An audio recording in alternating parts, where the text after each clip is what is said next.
Veja só, mas isso é muito interessante. Torne-se um mestre das artes com os cursos exclusivos da STEC.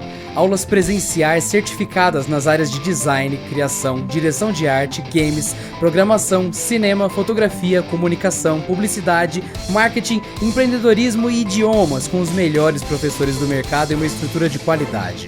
Acesse stecbrasil.com.br e conheça nossos cursos de férias e construa o seu futuro profissional. E sejam todos muito bem-vindos para mais um programa da STEC, seu programa semanal de informação, cultura, entretenimento e diversão. Agora numa nova configuração de cenário aqui que estamos testando. E no vídeo de hoje, no programa da STEC, nós falaremos sobre cinema. Falaremos sobre alguns recursos e técnicas de roteiro bem interessantes que vamos passar agora a vocês. Então é isso aí, vamos começar o vídeo de hoje.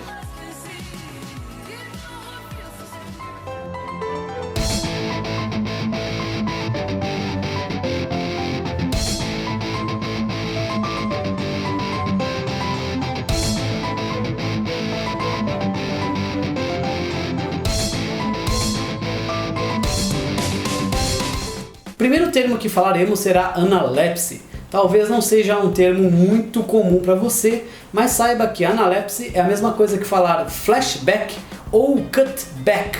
E também aquele termo que é usado mais para o teatro, o switchback, que representa em você mudar o tempo da narrativa, o tempo do filme, mostrando algumas cenas que ocorreram anteriormente ao presente do filme, Então flashback, você mostra um pouco do que ocorreu antes. Você interrompe a sequência cronológica narrativa, mostrando essa sucessão de acontecimentos anteriormente ocorridos. E você pode usar esse recurso para várias coisas, Para recapitular alguma coisa, dar ênfase, recapitular um momento importante.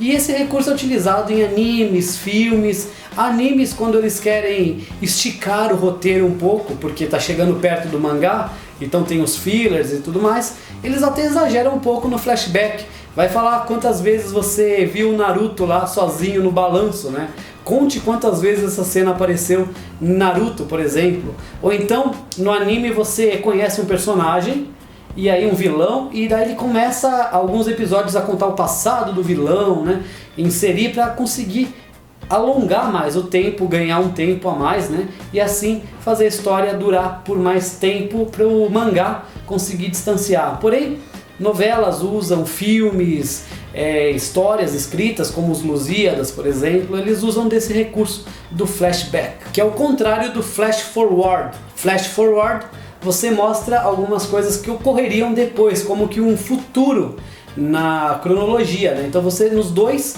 interrompe o tempo, mas o flashback para trás, back, e forward para frente. Flash forward, você adianta os acontecimentos. Lost usou também esses dois recursos muitas vezes e foi bem aceito. Eu já falei aqui sobre o efeito Rashomon, que é uma narrativa na qual você mostra um acontecimento na visão de várias pessoas. E os flashbacks eles também são utilizados nesse efeito Rashomon para mostrar várias visões do acontecimento. Próximo termo, o Academy Ratio.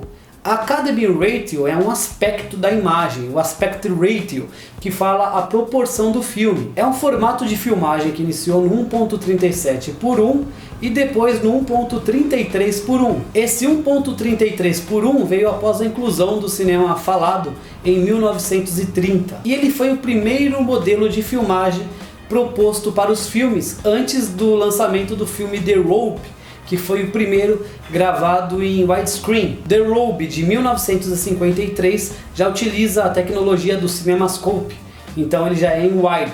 O Aspect Ratio, esse Academy Ratio, ele tem esse nome porque foi proposto pela Academia de Cinema, a Academia de Artes e Ciências Cinematográficas. E esse formato é o que encaixava certinho nas TVs da época, aquelas TVs mais quadradas, o famoso Aspect Ratio das TVs NTSC 4:3. Eu estou deixando ao longo da explicação aqui várias imagens mostrando a diferença entre esses formatos de filmagem. E por último, o termo cliffhanger. Talvez você nunca tenha ouvido esse termo cliffhanger, mas já tenha odiado ele diversas vezes quando você está vendo uma obra, um filme, um anime, uma novela, uma série. Já repararam que os animes, as novelas, o episódio sempre acaba no clímax, naquela mudança, né, na parte mais interessante, você fica curioso para saber o que vai acontecer, gera um suspense.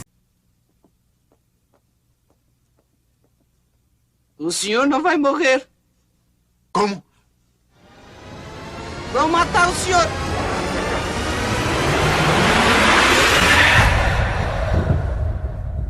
É para isso que serve o cliffhanger, é esse suspense que dá nessa virada da trama, né? Você interromper a ação em um determinado momento para fazer a audiência se contestar o que viria depois. Alguns filmes antigos terminavam com continue ou the end, né? Fim, com uma interrogação para gerar essa dúvida. Pode ver, por exemplo, o anime Bleach, como sempre o episódio acabava na melhor parte e tem aquelas medonhas cenas finais do to be continued, né? Que congela a ação lá no momento principal e continua. E aí você tem que esperar uma semana para ver o anime. Na época que existia anime, hoje você pode ver um atrás do outro, né?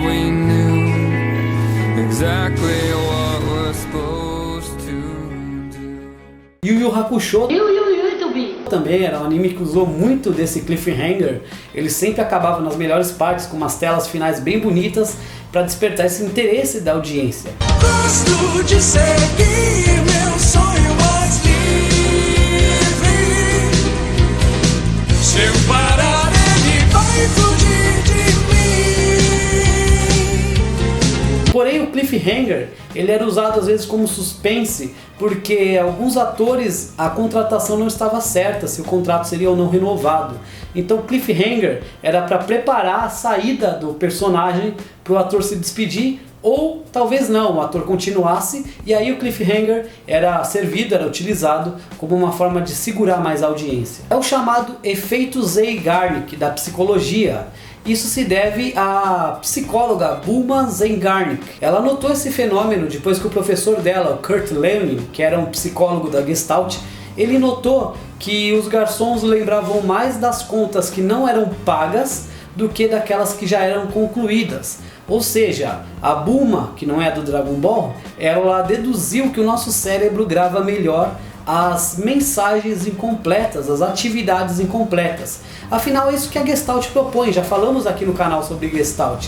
Você não tem a imagem completa, você tem alguns elementos que o cérebro, por não gostar de coisas desconhecidas, estranhas, ele tenta achar uma lógica naqueles elementos e liga, né? Essa ligação completa a imagem e aí você entende, porém ela foi mostrada de forma incompleta. Isso facilita a memorização. Por isso que um bom logo ele não pode ser óbvio, não pode ser o desenho literal do que o nome da empresa significa, mas o bom logo ele é abstrato, ele te dá interpretações diferentes e a mensagem não está completa. Você termina de completar na mente e com isso o espectador, o cliente completando a mensagem, ele sente-se participante do processo de criação e aí ele sente que faz parte daquilo e tem mais apego e por isso decora melhor.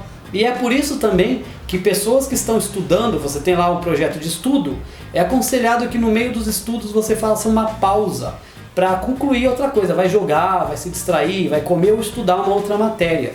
Pesquisas apontaram que quando os alunos eles começam e finalizam na sequência os estudos, eles tendem a lembrar menos da matéria do que aqueles que interromperam o processo para fazer outra coisa, porque o nosso cérebro guarda melhor as atividades que estão incompletas, inconcluídas. Isso vem lá da Gestalt e toda essa psicologia da Bulma. E esse efeito é utilizado para decretar a presença então da Gestalt, desse fenômeno, não só na parte perceptual, mas também na cognição, ou seja, no aprendizado. Afinal, a Gestalt ela é cognitiva, né? Ela estuda a forma de interação e aprendizagem. E esse efeito, como eu falei, é utilizado muito em novelas, em anime, preferencialmente os shonen. A série Além da Imaginação, The Twilight Zone, se consagrou por esse efeito, né, que você não sabia o que ia ocorrer, às vezes o próximo episódio nem era continuação, então ficava lá, acabava na melhor parte, você deveria pensar, né, o que ocorreu, o filme não entrega o final, e com isso te dá liberdade de pensar e raciocinar as possibilidades dos finais. Então é isso aí, turma, esses foram os termos de hoje, o cliffhanger, o aspect ratio e o flashback, ou analepse, ou os outros nomes, e também o flash forward. E assim nós continuamos o nosso glossário sobre cinema, ensinando para vocês as terminologias adequadas. Espero que esse vídeo tenha sido útil e interessante, e como sempre a gente pede aquela ajuda e contribuição ao canal, deixando seu like maroto, curtindo o vídeo, nos seguindo, compartilhando e interagindo nas redes sociais, afinal, sua participação é extremamente importante para nós. Qualquer dúvida, deixe nos comentários que responderemos a todos. Então é isso aí, muito obrigado a todos por tudo, até a próxima, aqui eu me despeço e eu fui! E pedimos sempre que deem aquela contribuição ao canal, se inscrevendo, curtindo o vídeo e deixando seu like. Procure na playlist pelos vídeos para você ver os conteúdos com maior organização e nos siga sempre nas redes sociais. Deixe sempre nos comentários suas sugestões e recomendações, porque esse programa é personalizado e faremos um conteúdo com a sua cara.